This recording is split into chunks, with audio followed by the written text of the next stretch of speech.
Hello and welcome to prolific classes. I am Himanshi Das और आज हम करें क्लास 9 का एक नया टॉपिक जिसका नाम है cell wall from the chapter fundamental unit of life. इससे पहले फ्रॉम द सेम चैप्टर में कुछ वीडियोस ऑलरेडी अपलोड कर चुकी हूँ, जो जिसने नहीं देखी है वो क्लास 9 बायोलॉजी की प्लेलिस्ट में जाकर चेकआउट कर सकता है। तो पर्टिकुलरली आज की वीडियो में हम देखने वाले हैं कि एग्जैक्टली सेल वॉल क्या होता है, सेल वॉल किस चीज़ से बना होता है एंड सेल वॉल के फंक्शंस क्या होते हैं। तो स्टार्ट करते हैं आज की वीडियो से। हमें पता है बचपन में हमने पढ़ा था in special case of plant cells के अंदर सिर्फ प्लांट सेल्स के अंदर एक टर्जिड एक रिजिड एक्स्ट्रा मेम्ब्रेन होती है outside of the plasma membrane, जिसका नाम होता है सेल वॉल। उसका अभी तक का हमने फंक्शन सिर्फ यही पढ़ा था कि क्योंकि प्लांट्स जो होते हैं वो एक जगह से दूसरी जगह मूव नहीं कर पाते हैं, वो मैक्सिमम टाइम जो होता है वो नेचुरल कंडीशंस से एक्सपोज रहते हैं, जैसे सनलाइट हो गया, बहुत स्ट्रॉन्ग सनलाइट, बहुत तेज़ बारिश, फ्लड हो गया या ऐसी चीज़ें, तो उनको एक एक्स्ट्रा प्रोटेक्शन प्रोवाइड करने के लिए हमारे पास सेल वॉल प्रेजेंट होता है in case of plant sales, जो कि एनिमल सेल्स में आपको नहीं मिलेगा। इसी टॉपिक को हम लोग थोड़ा सा वाइड ऑन करके क्लास 9 में कुछ एक्स्ट्रा पॉइंट्स पढ़ने वाले हैं। तो ऑल इन ऑल यहाँ पर 7 पॉइंट्स हैं जो मैंने मेंशन कर रखे हैं, जो आपको सेल वॉल के बारे में पता होने चाहिए। आई वुड सजेस्ट कि पहले आप वीडियो को पॉज करें और फटाफट से ये नोट्स जो है वो नोट डाउन कर लें अपनी नोटबुक्स के अंदर, क्योंकि जब तक नोट्स प्रिपेयर नहीं होंगे आपके खुद के, तब तक आपको पढ़ने में भी मज़ा नहीं आएगा और वैसे भी याद नहीं हो पाता है। तो स्टार्ट करते हैं। सेल वॉल क्या है? सबसे पहली चीज़, cell wall is a non living and freely permeable and is secreted by the cell itself for protection of its plasma membrane and cytoplasm. तो कुछ हद तक ये फर्स्ट पॉइंट ही हमने आज तक पढ़ा था, जिसमें हमें नया क्या पढ़ना है कि पर्टिकुलरली सेल वॉल जो होता है वो नॉन लिविंग होता है, दूसरा वो फ्रीली परमिएबल होता है। जिसने ऑस्मोसिस की वीडियो देखी या प्लाज्मा मेम्ब्रेन की वीडियो देखी उनको पता होगा कि plasma membrane is a semi permeable membrane. तो सेमी परमिएबल क्या होता था? जो कुछ ही चीज़ों को, कुछ सिलेक्टिव चीज़ों को अपने थ्रू पास ऑन करने देता था।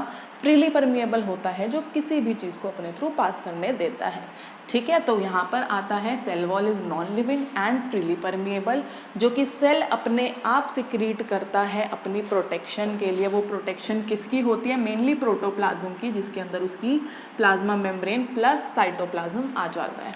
तो फर्स्ट पॉइंट हमारा क्लियर है कि सेल वॉल एक नॉन लिविंग मेम्ब्रेन है, प्लस वो फ्रीली परमिएबल है, प्लस वो खुद प्लांट सिक्रीट करता है, प्लस वो प्लाज्मा मेम्ब्रेन और साइटोप्लाज्म को प्रोटेक्ट करता है।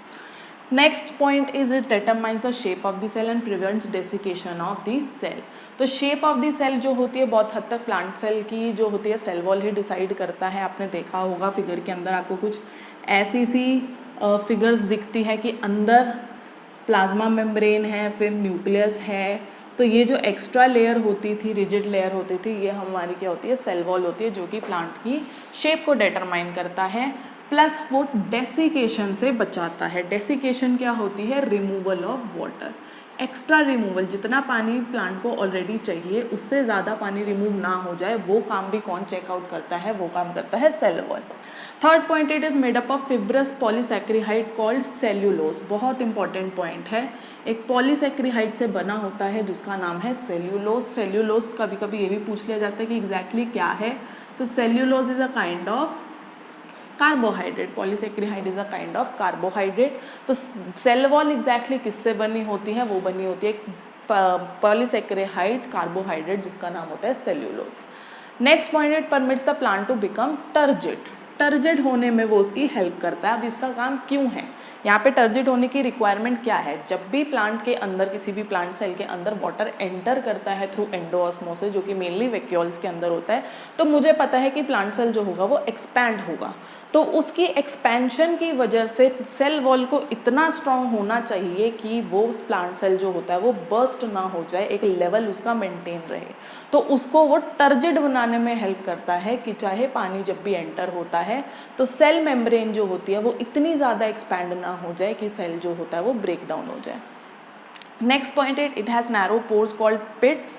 तो उसके छोटे छोटे पोर्स होते हैं जिनका नाम होता है पिट्स, जो कि क्या करते हैं? Which allow the exchange of materials between the living cell contents. अब मुझे पता है, हमने पढ़ा भी था कि हमारी प्लाज्मा मेम्ब्रेन के अंदर एक्सचेंज होती है बहुत सारी, जिसकी वजह से plant cells, even animal cells बहुत सारे फंक्शंस को परफॉर्म करते हैं। तो क्योंकि अब सेल वॉल एक्स्ट्रा एक लेयर आ गई है, एक प्रोटेक्शन लेयर आ गई है, तो सेल वॉल के अंदर भी कुछ कुछ पिट्स ऐसे ही होते हैं जो कि इस एक्सचेंज को पॉसिबल बनाने में हेल्प करते हैं। एंड द लास्ट पॉइंट यहाँ पर बहुत इंपॉर्टेंट है, बहुत एग्जाम पॉइंट ऑफ व्यू से भी और जनरली भी। प्लाज्मोलाइसिस क्या होता है? Plasmolysis is a special case in plant cell. जो हमने पिछली वीडियोस के अंदर एक हाइपरटोनिक सॉल्यूशन के बारे में पढ़ा था कि जब भी कॉन्सेंट्रेशन, जो वाटर का कॉन्सेंट्रेशन होता है वो सेल में ज़्यादा हो जाता है, मीडियम में कम हो जाता है, तो सेल जो होता है वो वाटर को लूज़ कर देता है और सेल श्रिंक हो जाता है। ये चीज़ हमने पढ़ी थी, इसको डिटेल में मैंने ऑस्मोसिस की उसमें करवा रखा है अच्छे तरीके से। तो the special case, similar special case for plant cell is the plasmolysis. मैं एक बार डेफिनेशन रीड कर रही हूँ। When a living plant cell, सिर्फ प्लांट सेल के लिए ही ये चीज़ पॉसिबल है, पॉसिबल इन द सेंस वो प्लाज्मोलाइसिस कहलाएगा। When a living plant cell loses water through osmosis, there is a shrinkage of protoplasm away from the cell wall. This phenomena is known as plasmolysis. तो exactly क्या होता है कि ये जो cell membrane होती है वो श्रिंक होके इस सेल वॉल से दूर चली जाती है, छोटी हो जाती है, और इस पर्टिकुलर प्रोसेस को कहते हैं, फेनोमेना को कहते हैं प्लाज्मोलाइसिस। तो सेल वॉल के अंदर ऑल इन ऑल हमें यही पढ़ना होता है। क्लास 9th लेवल तक की बात कर रहे हैं हम लोग। क्लास 9th के अंदर सेल वॉल को हमें यही पढ़ना होता है, राइट। यहाँ पे मैं अपनी वीडियो को कंप्लीट कर रही हूँ। जिसको वीडियो पसंद आई है प्लीज़ वीडियो को लाइक ज़रूर करना। अगर डाउट्स है तो आप कॉमेंट सेक्शन के अंदर बोल सकते हो, चैनल को सब्सक्राइब भी कर देना।